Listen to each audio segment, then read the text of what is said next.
उत्तर प्रदेश में अगली बार डीएलएड की परीक्षाएं पीएनपी के द्वारा कब आयोजित की जाएंगी, इसके रिगार्डिंग डिटेल में बात करेंगे। स्पेशली डीएलएड 2022 बैच के प्रथम सेमेस्टर की परीक्षा के बारे में, साथ ही साथ जो पहले बैच के अभ्यर्थी हैं उनकी परीक्षा बैक पेपर हो पाएगी अथवा नहीं। इसके अलावा जो 3 बार बैक जिनकी लग चुकी है, जिसका मामला अभी माननीय कोर्ट में विचाराधीन है, उसमें क्या हो रहा है। इसके अलावा जो पिछली बार केवल सेकंड और फोर्थ सेमेस्टर की परीक्षा हुई थी, क्या इस बार सभी सेमेस्टर की परीक्षाएं होंगी अथवा नहीं, इसके रिगार्डिंग डिटेल में बात करेंगे। अंत तक जुड़े रहिएगा। नमस्कार दोस्तों, मेरा नाम है नीरज और आप देख रहे हैं कैरियर बिट यूट्यूब चैनल। अगर आप इस चैनल पर पहली बार विजिट कर रहे हैं तो इसको सब्सक्राइब करते हुए बेल आइकन को प्रेस करना ना भूलें।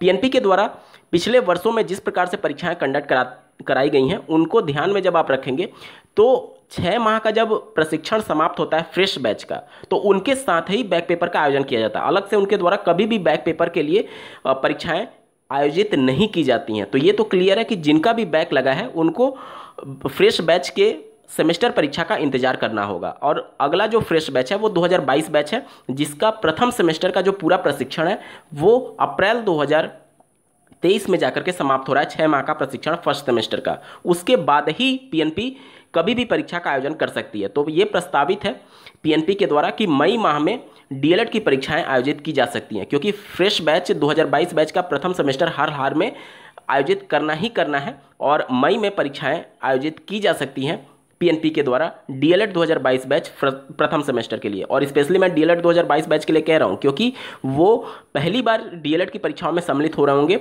तो उनके लिए विशेष तौर पर ध्यान ये देना है कि डीएलएड में बहुत ज़्यादा बैक लगती है। अभी हाल ही में जो रिजल्ट घोषित किया गया दिसंबर 2022 में जो परीक्षा हुई थी, आप लोगों ने देखा होगा कि फ्रेश बैच 2021 बैच के सेकंड सेमेस्टर में 42% अभ्यर्थियों का बैक लगा हुआ है। और जो बैक पेपर से संबंधित अभ्यर्थी थे उसमें 50% पास है और 50% फेल है। और सेकंड सेमेस्टर 19 बैच में 58% अभ्यर्थी सफल हुए थे और 42% अभ्यर्थी फेल हुए थे। तो फेल बहुत ज़्यादा होते हैं डीएलएड में।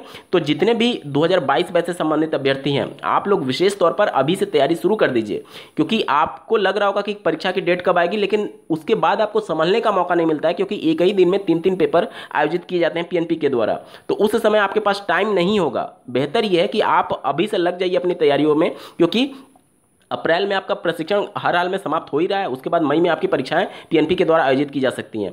पिछले 5 वर्षों के जो प्रथम सेमेस्टर के पेपर हुए हैं उन सबका लिंक आपको इस वीडियो के डिस्क्रिप्शन में मिलेगा।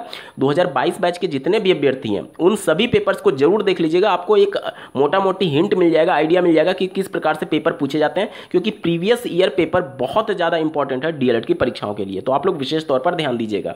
इसके अलावा बात कर लेते हैं कि बैक पेपर की परीक्षा का आयोजन होगा या नहीं। देखिए, ये पूरी तरीके से पीएनपी पर निर्भर है और पीएनपी ये तय करती है कि कितना दबाव है, क्योंकि आप लोगों ने देखा होगा कि पिछले बार केवल सेकंड सेमेस्टर और फोर्थ सेमेस्टर की परीक्षा का आयोजन किया गया, प्रथम और थर्ड सेमेस्टर की परीक्षा का आयोजन नहीं किया गया था पीएनपी के द्वारा। तो अगर अभ्यर्थी दबाव बनाएंगे तभी ये संभव हो पाएगा, अन्यथा पीएनपी ये क्लेम कर देगी कि पिछले बार हमने सेकंड और फोर्थ का एग्जाम करा दिया है, इस बार केवल फर्स्ट और थर्ड सेमेस्टर की परीक्षा का आयोजन करेगी।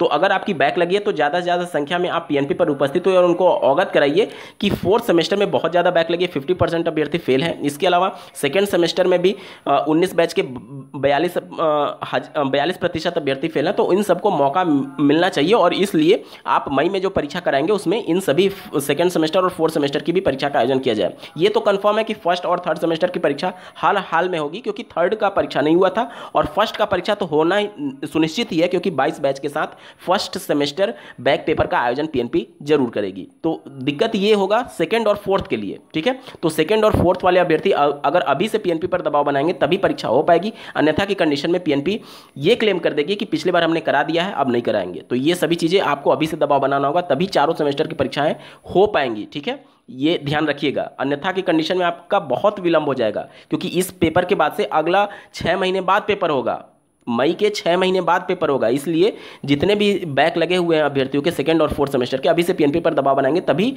मई में जो परीक्षा होगी, मई के लास्ट में या फिर जून के फर्स्ट वीक तक जो परीक्षा होगी उसमें आपको मौका मिल सकता है, ठीक है। ये आपके ऊपर है।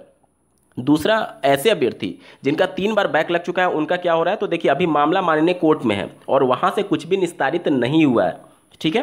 तो जब तक माननीय कोर्ट से फैसला नहीं आ जाता तब तक पीएनपी और एससीईआरटी अपनी तरफ से कोई भी डिसीजन नहीं लेंगे, क्योंकि जब मामला कोर्ट में विचाराधीन होता है तो कोई भी एग्जाम कंडक्टिंग बॉडी उस पर अपनी तरफ से कोई डिसीजन नहीं लेना चाहती, क्योंकि अवमानना का केस हो सकता है। इसलिए जब तक ये मामला निस्तारित नहीं हो जाता तब तक जो आने वाली परीक्षा है उसमें शायद ही मौका मिले 3 बार जिनकी बैक लगी हुई है। ठीक है, तो आप लोग माननीय कोर्ट में कैसे भी कर करके जैसे कि उसके लिए प्रोसीजर होता है, जो भी पिटिशनर्स होंगे उनके वकील के द्वारा बात करके आप लोग एक तरीके से अर्जेंट उसको दिखा करके कि परीक्षाएं होने वाली हैं और इसलिए हमें मौका मिलना चाहिए और इसलिए मामले को जल्दी निस्तारित किया जाए, तो कुछ तेजी अगर देखने को मिलती है इस मामले में और अगर डिसीजन आ जाता है तब तो ठीक है, अन्यथा की कंडीशन में उम्मीदें कम रहेंगी कि अगर मामला निस्तारित नहीं होता है तो मई जून में जो परीक्षा होगी उसमें शायद ही आपको मौका मिल पाए।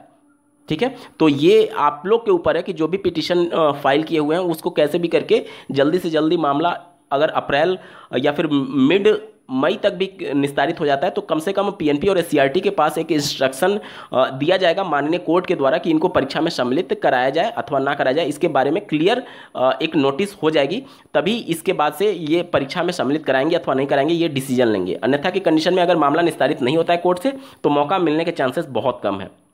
इसके अलावा 2021 बैच की बात करें तो उनका सेकेंड सेमेस्टर तक परीक्षा हो चुका है, अभी 2 सेमेस्टर की परीक्षाएं उनकी बाकी हैं, जिसमें 3rd और 4th सेमेस्टर की परीक्षा होना प्रस्तावित है।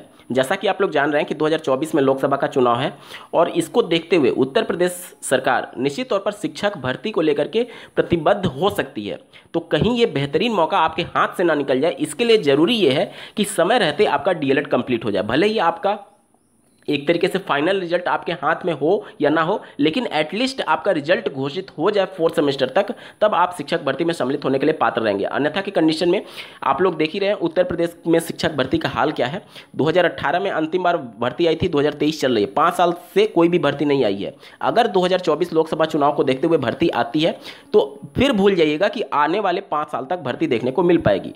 तो ये आप लोग के ऊपर है कि किस प्रकार से आप अपनी 2 सेमेस्टर की परीक्षाएं इस 2023 के अंत तक हर हाल में करा करके रिजल्ट घोषित करवा लेते हैं। अन्यथा की कंडीशन में अगर शिक्षक भर्ती आई तो आपके लिए बहुत मुश्किल हो जाएगी और आने वाले 5 साल तक हो सकता है कि आपको फिर से इंतजार करना पड़ जाए। तो इसलिए 2021 बैच स्पेशली और जिनकी भी बैक लगी है वो सब भी इस बातों पर ध्यान दें, क्योंकि एक बार अगर आपके हाथ से मौका गया तो 5 साल तक तो भूल ही जाइए कि उत्तर प्रदेश में कोई भी भर्ती आएगी, क्योंकि ये एक चुनावी मुद्दा होता है और जब विधानसभा चुनाव होते हैं तभी इस मामले को हाईलाइट किया जाता है या फिर इस पर विचार किया जाता है।